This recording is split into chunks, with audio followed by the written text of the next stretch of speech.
Welcome, everybody, to Leslie's Lowdown on Live. I'm really excited about this conversation and really excited to introduce you to Brandi Peetz. I've actually known Brandi for, well, quite a while.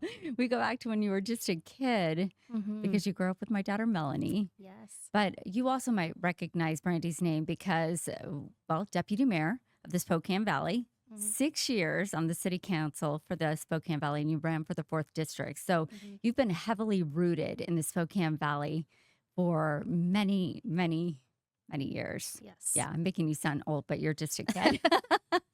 But we're here today. We're going to talk about a really important conversation. And Brandy and I were just talking a second ago about how much it's not talked about.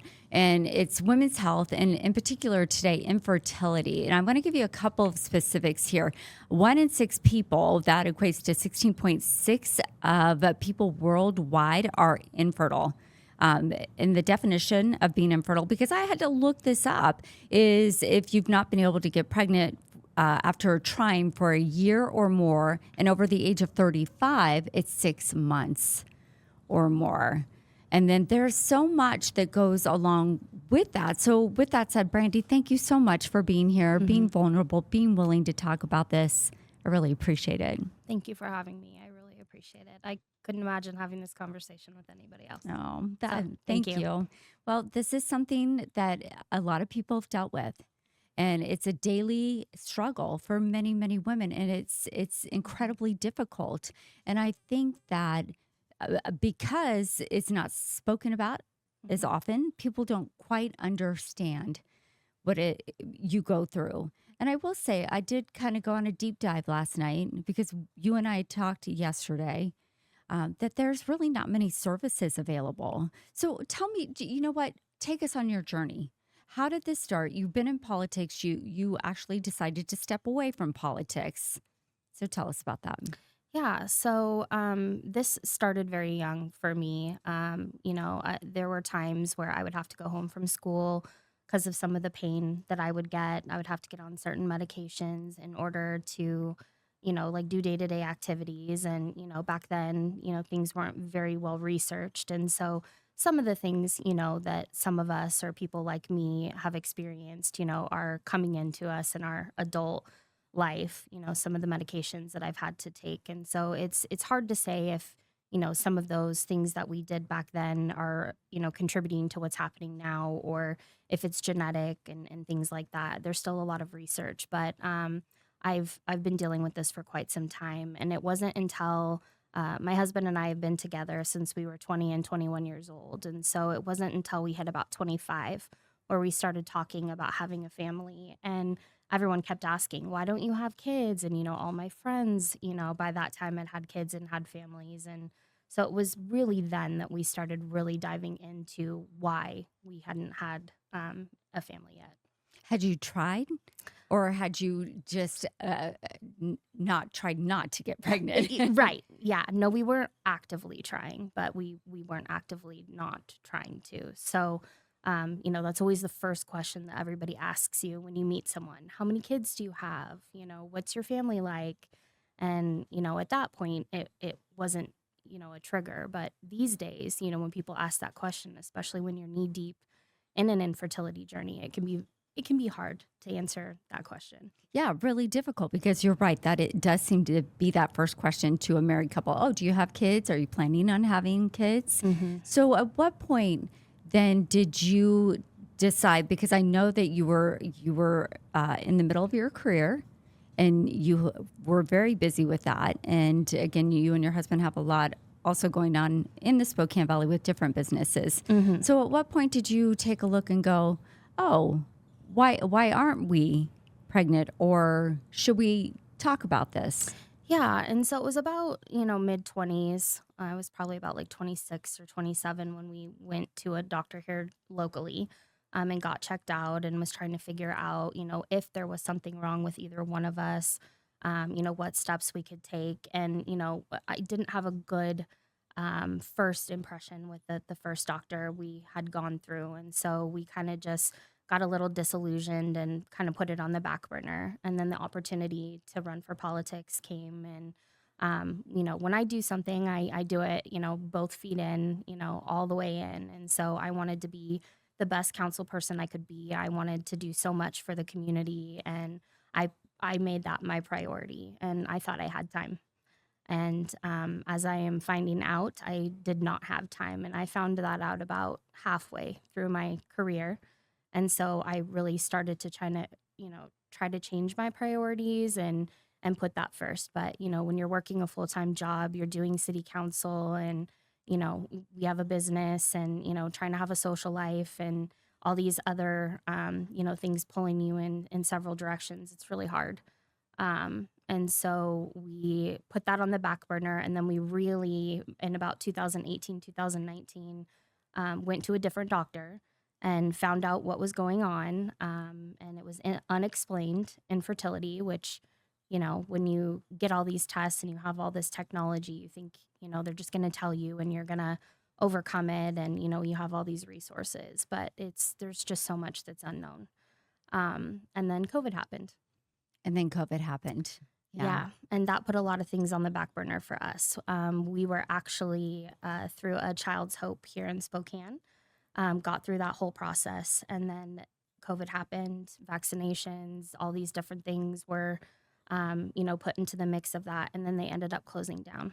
And so that was no longer an option for us. And there really aren't a whole lot of adoption resources here locally, very few. And also because of the 2021 Keeping Families Together Act, Washington wants to reunify families rather than have them be adopted. And so, a lot of people oftentimes will say, it's okay, you can still adopt. Well, it's complicated. And we've been down that road. And unfortunately, it's, especially if you want a newborn, you have to wait at least 2 years. And so there's a lot of different things and complications that people don't realize. I know, actually, as you're talking through this, I'm a little bit overwhelmed because it is so much to think about.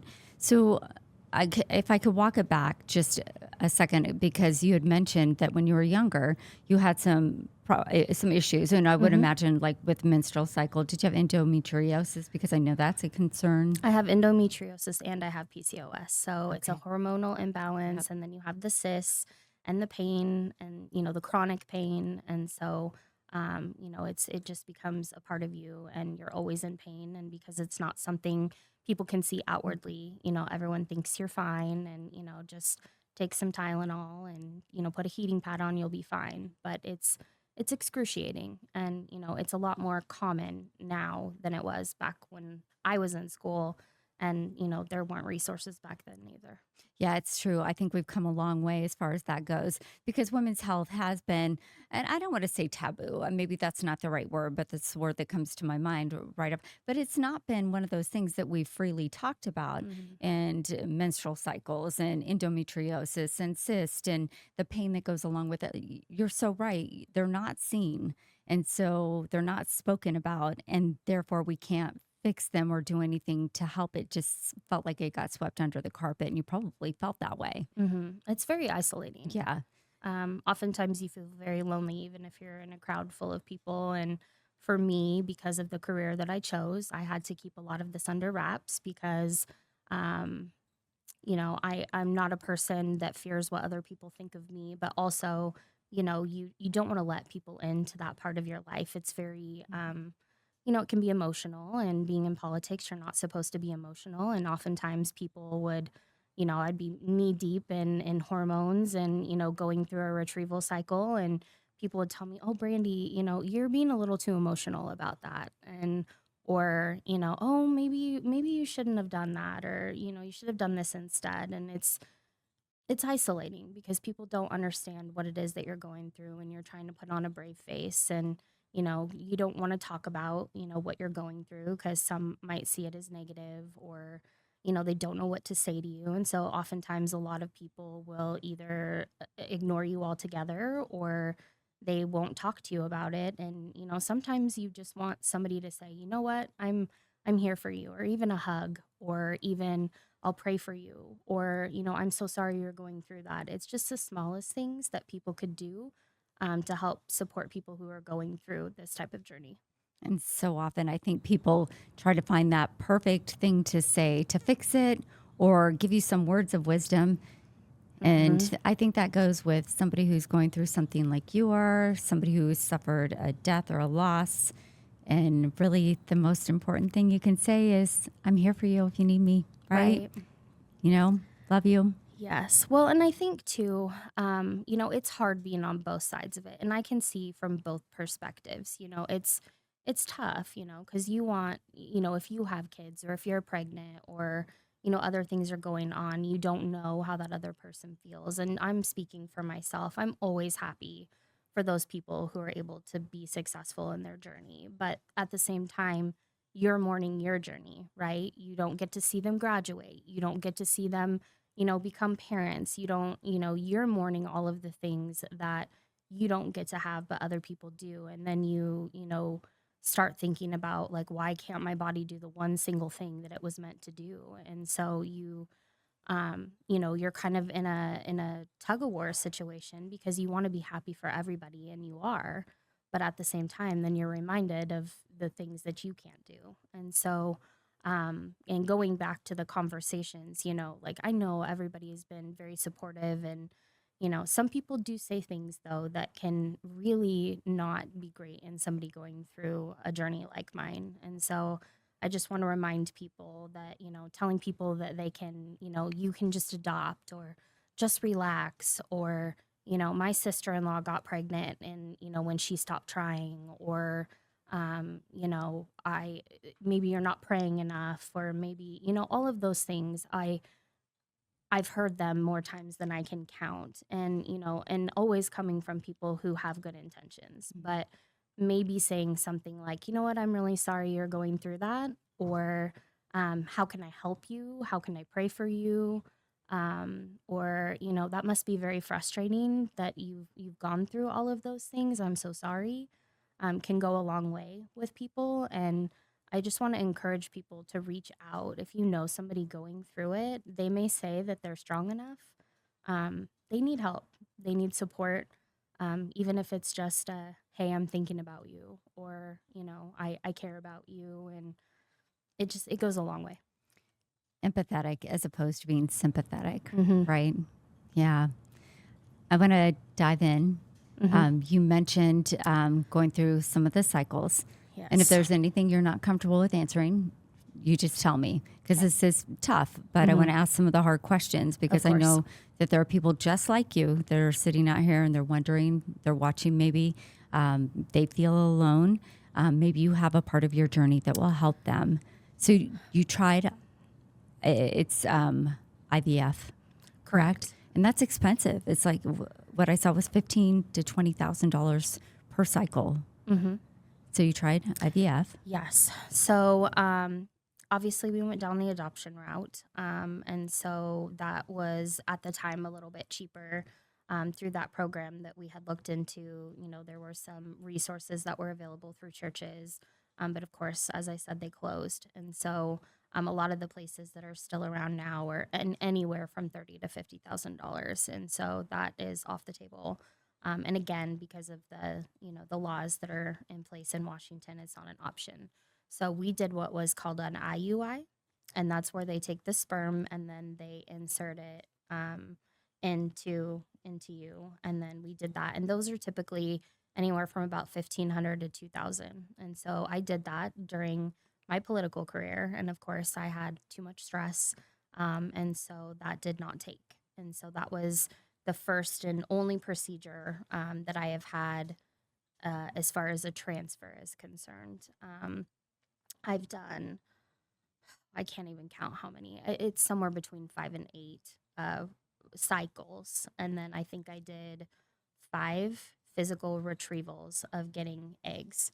And so, for anyone who doesn't know how that works, you have to take a bunch of shots. And because of my situation, I was taking anywhere from 5 to 8 shots a day, which can be very painful. And obviously, it's hormones. So, it's very up and down. You have to do it at a certain time. And so, your schedule, especially with city council, it was very difficult for me to have to keep that schedule. Plus, you're having to do labs. And so, I was at the doctor's office every other day getting an ultrasound, getting blood drawn 3 and 4 times a week. and you're taking those shots twice a day. So 7 in the morning and 7 at night, for several weeks at a time. And so, keeping the schedule and having to do all of the shots and all, that doesn't include any of the patches that you have to wear, any of the extra supplements or pills or anything that you have to take prior to that. And so it's a lot. And so we did the retrievals and So that's when they go in, they take the eggs. Okay. yes. And so then, depending on whether you're doing a fresh transfer or not, they will have your partner or whatever sperm you're using come in, and then they put them together. And so they have to be a blastocyst, is what it's called, and I believe it's 5 days that they have to keep growing. And if they stop growing at that point, they're no longer viable. Well, we did that 4 or 5 times, and they did not get past the blastocyst stage. And also because of my age, because I waited so long, because I put my career first, I didn't have very many follicles.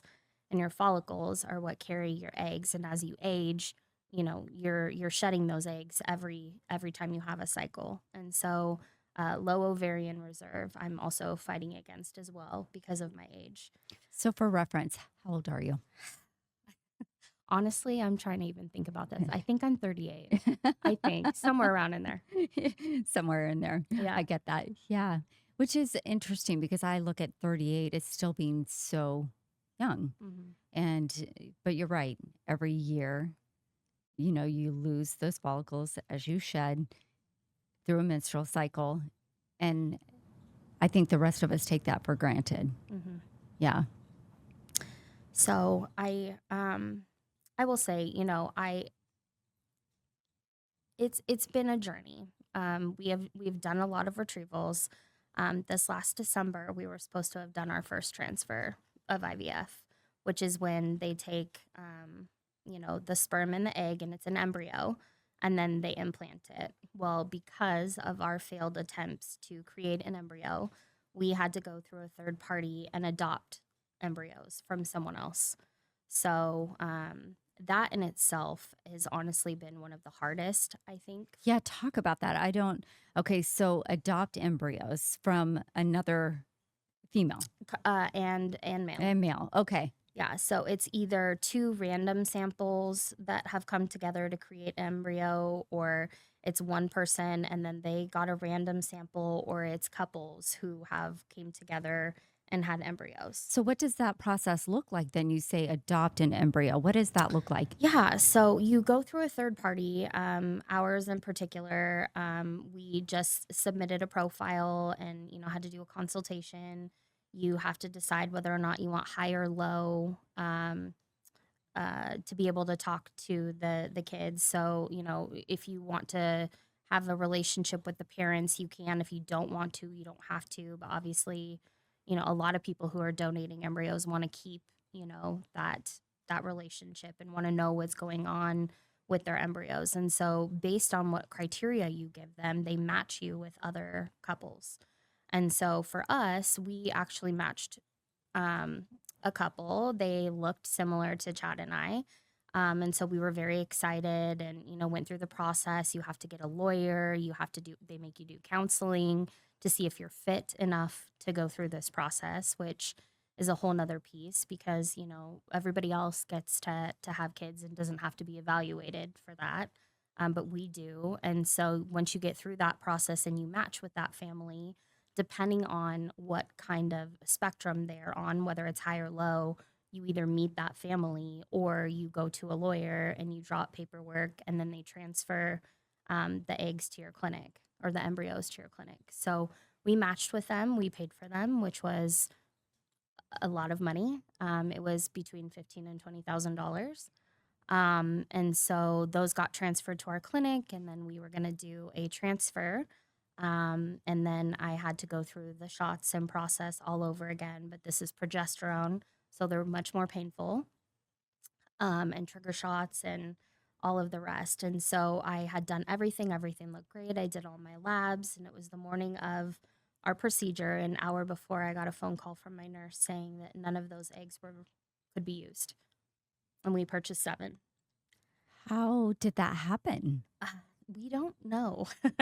We are still trying to figure that out. We're still kind of reeling from that process, but um, essentially, they come on what they call a straw, and I don't know if they got improperly handled from the clinic we got them from, but if you there's different ways that embryos can come, on different mediums. And so we're still trying to figure that out. But thankfully, the third party that we used with the embryo donations and our doctor and the lawyers are all coming together, and hopefully we'll get something figured out. So we're in the process of matching with another family. But during that time, a couple weeks ago, actually, we had matched with another family, and she had 33 embryos, I believe, and she was giving them to 6 different families, and we matched.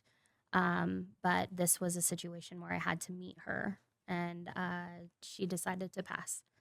So, it's a lot of ups and downs. It's a Yes. roller coaster, and there's just a lot of things that people don't realize, what you go through in a process like this. And we're trying to stay positive, and we thankfully my family is amazing. Chad's family has been amazing, and our my nurses and everybody who's in that process is coming alongside of us, and hopefully we'll have a successful um, transfer someday. Yeah, I mean, I've learned so much from you already in the short time that we've been talking. The embryo, though, the adopting the embryos and then finding out the morning of that they're not viable. I mean, I can't even imagine. Your body's already gone through all of these, like you said, ups and downs because you're doing the hormone injections and you're preparing yourself, and then that's just a mental blow. So you've taken the physical blow and then you get the mental blow to go along with that. And so I think what keeps going through my head is, okay, what happened to them? And I mean, is there just no guarantee? There's no guarantee. There's no guarantee, and that's something too I think that people don't realize is, yes, you pay all the money, and yes, we have all of this technology, and it's amazing, to be able to have these alternatives, but nothing is guaranteed. Adoption, is a little more guaranteed, but with, the laws that are in place, it makes it a little more complicated. But with IVF, everything is still up to chance. There's no fail proof way to go about it. So you're still taking that risk. I think you were talking about, I think as little girls, most of us, and not everybody, kind of dreams of growing up and being a mom and doing this. Why we play with dolls and do all of that, right? Hmm. Um, but the process that you're explaining, it just it's powerful. It's incredibly powerful what you go through to get an end result that feels like it just keeps getting pushed back. Hmm. So you've done IVF, you've talked about adoption, but we don't have resources, many resources. And I don't even know what that looks like as far as adoption goes because you're open, it sounds like, to everything. Hmm. But whatever is meant to be, Right. you're open to that. Talk about that adoption process once again, because you were going through that and then they closed down because of COVID, Hmm. which is a blow in itself. Yeah, and so one of the local adoption places that we had reached out to, they have you put a book together and like tell about your story, and so we did that, and we were so excited. And they give those books, to the expectant mothers, and they get to pick, who they want their baby to be with. But also, there are no guarantees in that process because you could get all of the way through there, pay for their medical care and all their costs and food and lodging and everything, and they could have their baby and say, you know what, I appreciate the fact that you want to go through this process, but I would like to keep my baby. And you don't get any of those costs back. I was just going to ask you that question. Yes, it used to be that that was not the case, but that also changed recently, which also made us decide not to do that because ultimately we're putting ourselves out there, not just our finances, but we're putting our heart and, our hopes and prayers and dreams into a situation. And, we've been let down a lot. And so it changes your perspective on the resources that are available. And so I did try to reach out to a local group that meets, and they're fantastic. And they sent me cards and things throughout my process and through my retrievals. And but almost all of them either have children or have made it through that process, or had a child and lost them. And so oftentimes people don't realize that when you lose an embryo, it's also a loss. But a lot of people don't see it that way. And so one of the times that I had gone to their care group, there were moms that had to bring their kids. There were people there who were pregnant, or people who were celebrating, which is amazing. And I'm so glad that other people are able to get to that other side. But people forget about those of us who have not crossed that bridge. And so there are zero resources for people like me, who have not had a family, or, had a child and then maybe had some complications later in life. And so it's something I'm currently working on. I would like to put together a group for people. I know I'm not the only person out there that is experiencing this journey, and just want other people to know they're not alone. I was just going to ask you, how do you want that to change? But I think you just answered that question. Yeah, which, it's hard, right? Because you don't know what to do.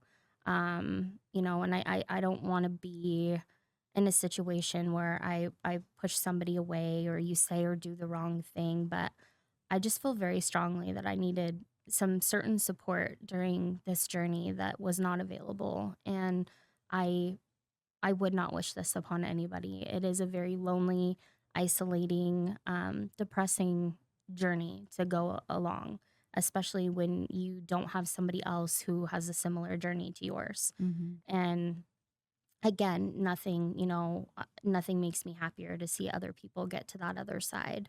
But, once you've crossed that bridge, you no longer understand what it is that I'm going through. You may have had that journey at one point in your life, but now that you've crossed that bridge, unfortunately, we're different.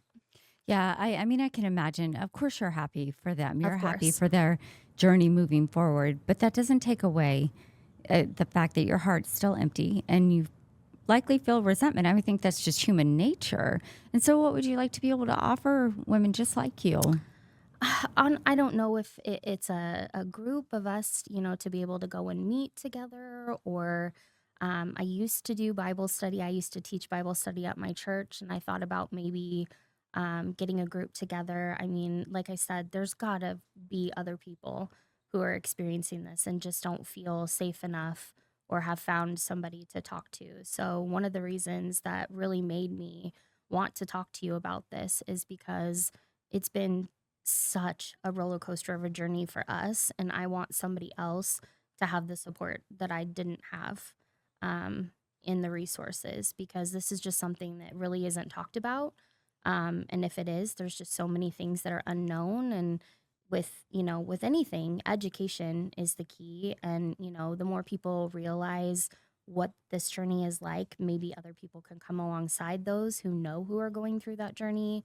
I'm still in the beginning stages and trying to figure out what that looks like, but I just know that even if there's one person out there that gets something, from what we've talked about today, is enough for me. I don't want anybody else to go through what we've been through.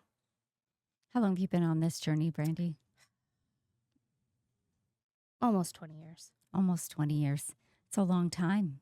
Hmm. How much longer do you want to go on this journey?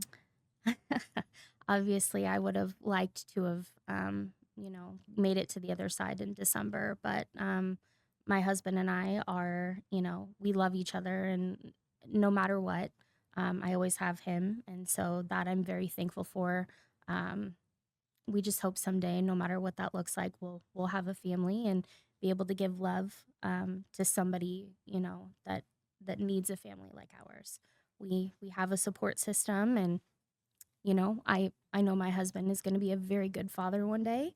And so we just are looking forward to whatever that looks like. You're gonna make me cry. You're gonna be a great mama someday too. Thank So, um, I want to talk a little bit about uh, because it's expensive, the insurance side of things, hmm because it does vary from state to state. It does. Yeah. And has that been a help or a hinder? So Washington State is one of the better states when it comes to infertility insurance. Um, and this is the other piece of my journey that has been very difficult and I have not talked about publicly. So while I was on city council, I got a job back at Starbucks.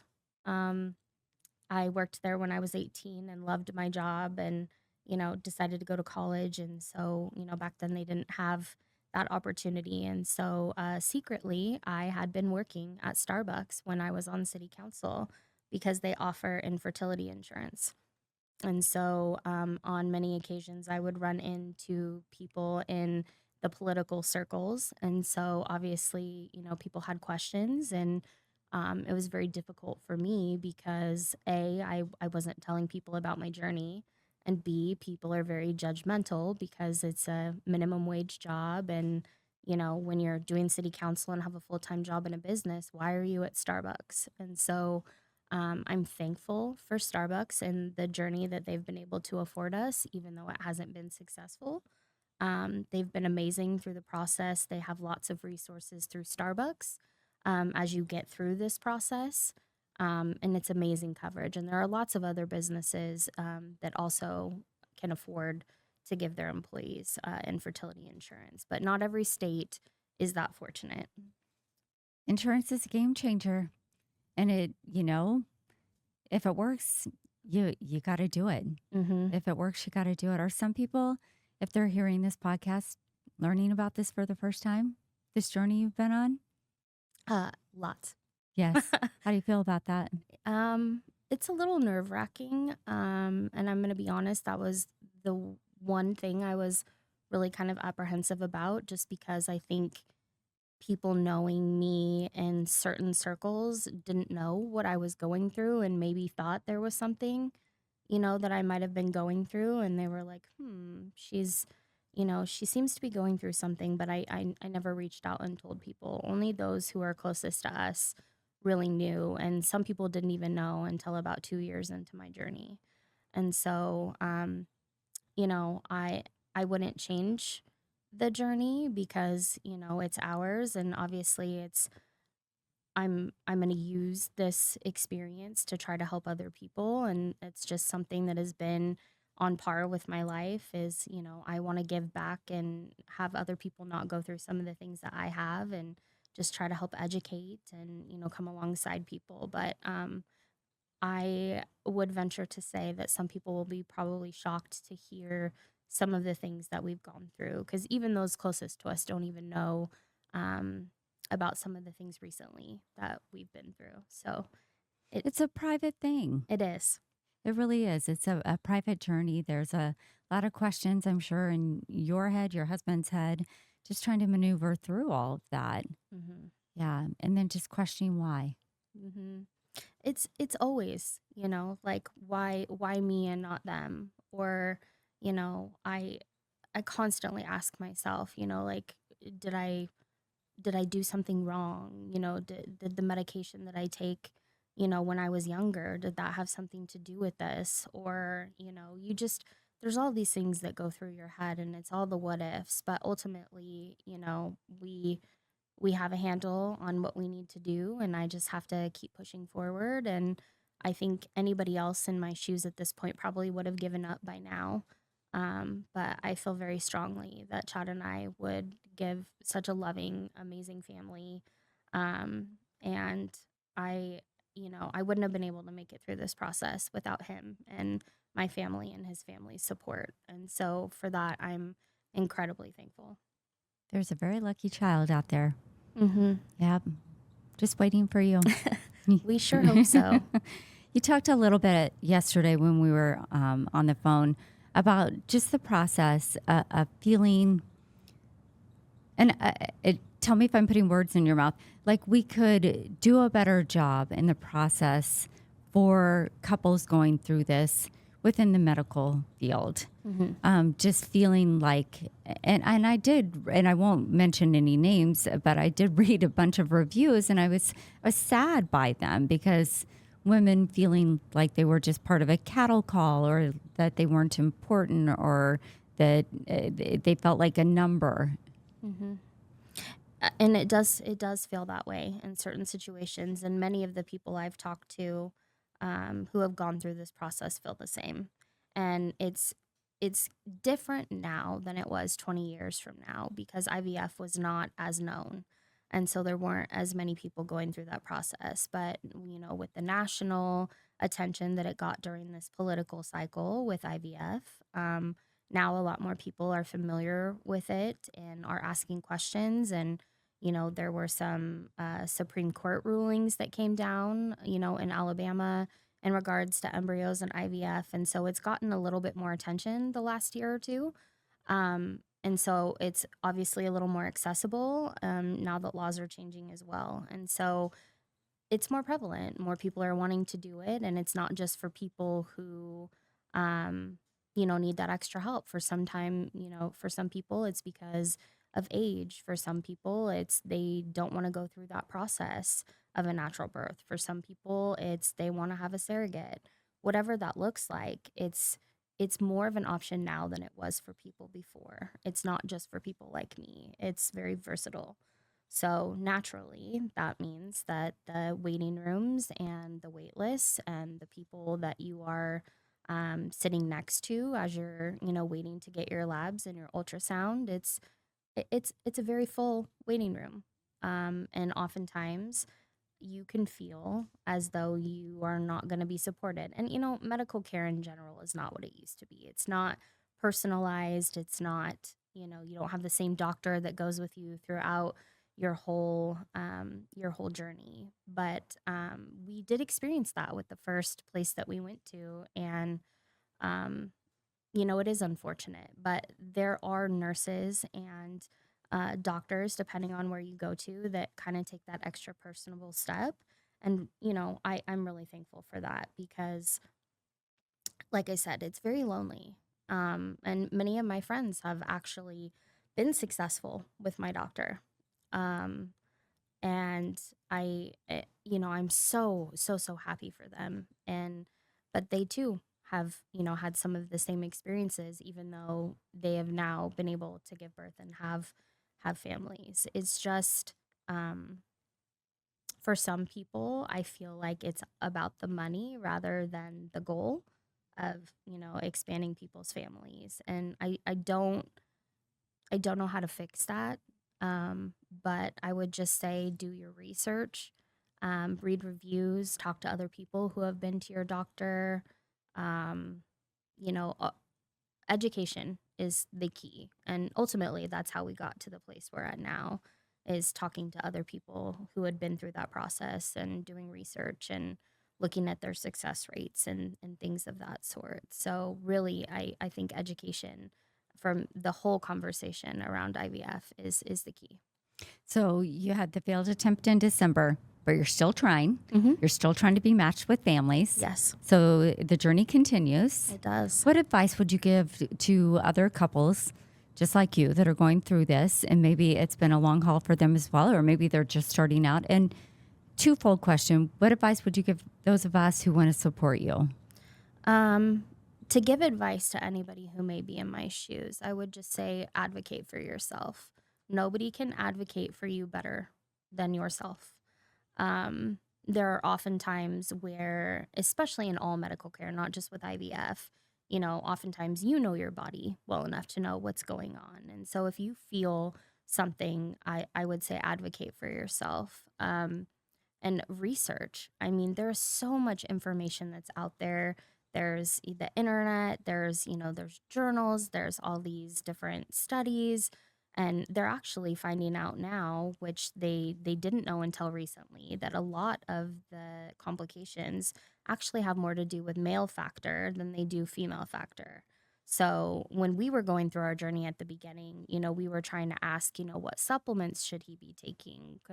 Can he do a different diet, or are there other things that, that can happen? And oftentimes we're told, no, he doesn't have to change anything. There's nothing wrong there, but it's both. And the other thing I would say too, and this is a huge piece, is that people don't support the male in this scenario. Everyone thinks it's the female, and they're going through this too. They need support.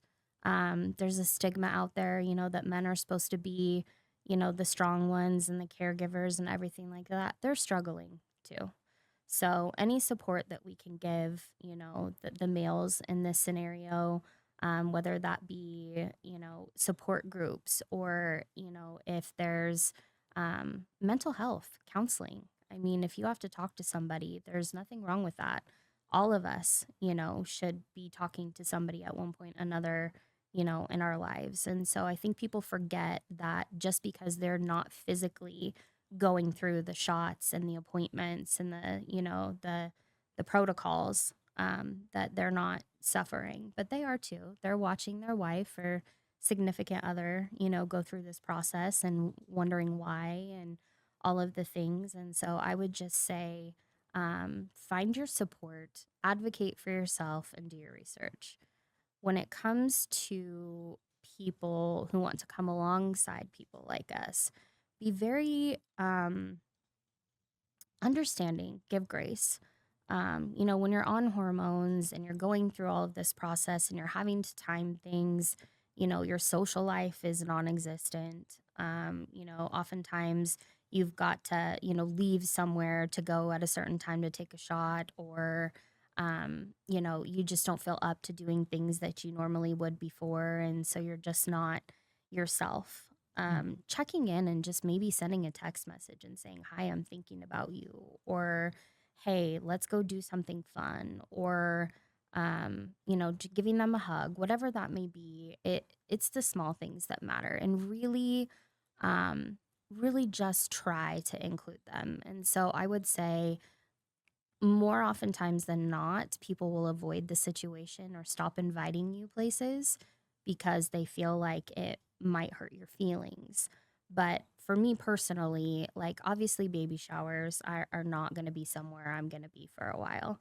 And I hope people, can understand that and appreciate that, that's your special time. And I don't want to, I don't want to be upset or make you feel a certain way. And you need to, celebrate that and be happy in your journey. But when it comes to birthdays, for kids or family get togethers and things, we stopped getting those invites when we started telling people about our journey because, they thought maybe that might trigger us or hurt our feelings. But, including people and making them feel welcome and not a burden, is something I would say that most people probably don't recognize. We want to be included. I was going to say, let you make that decision, Yeah. but understand, be on the understanding side of whatever decision that is that you made. Like you brought up baby showers, and that makes sense. And so being on the standing side of that, Mhm. But still offering that invitation. Yeah. Yeah. It's just the little things, it's hard because there are people who reached out to me during my journey, and it's hard, especially for somebody like me that doesn't like to take help and always wants to be strong. And um I've been through so much in such a short period of time in my life, and I've learned to get through things and just internalize them and try not to, outwardly, push that onto other people. But oftentimes it's the strong ones who need the most help. So if you recognize that and you know that about the person who may be going through this, be persistent. And even if, you have to just show up one day and say, "Hey, I'm here," or, "Let's go to lunch," or, if in a situation they're, in bed and, just depressed, because that's another thing that, a lot of people don't talk about. Maybe go over and, help them with housework, or, take their dog for a walk, or, whatever that may be. Whatever you feel called to do, anything is helpful. It's just, this is such a mental toll, not just physically, but mental. And so anything I think would be appreciated. It really is the little things, the Hmm. little things. Is there anything else you want to add? I just thank you for having the courage to bring me on and talk about this topic. And I, like I said, I really couldn't imagine talking about this with anybody Mm. else. You've, been such a light and bringing, so many topics to people's attention. And this is just something that we really need to talk more about. And I really couldn't be any happier to share this with you and to anybody else who's watching. I couldn't imagine doing this with anybody else. Oh, Just thank you. sweet girl, thank you for trusting me with this because it is a huge topic and it affects so many people. And, we all just want to feel like we're cared for and that we're heard and you're heard and then you're going to help so many people. I sure hope so. Yeah. And I will say too, I'm sorry if you're going through this. Mm. I'm available if somebody wants to talk to me. I would be more than happy to do that. And I can help in any way that I can. And just know that you're not alone. You know what? You've always been a bright light. And even though you're going through so much, your light's still pretty darn bright. Thank you for being here. Thank Thank you you. so much. And I wish you nothing but the very best in this journey. Thank you. And I'm here for you, whatever you need, okay? Thank you so much. Yeah. All right. All right, everybody. Thank you so much. And again, if you've got questions or comments or you have any topics that you want to hear about, they're all open and we're open to talk about them. And we're going to do it right here. So go make the rest of your days the best of your days.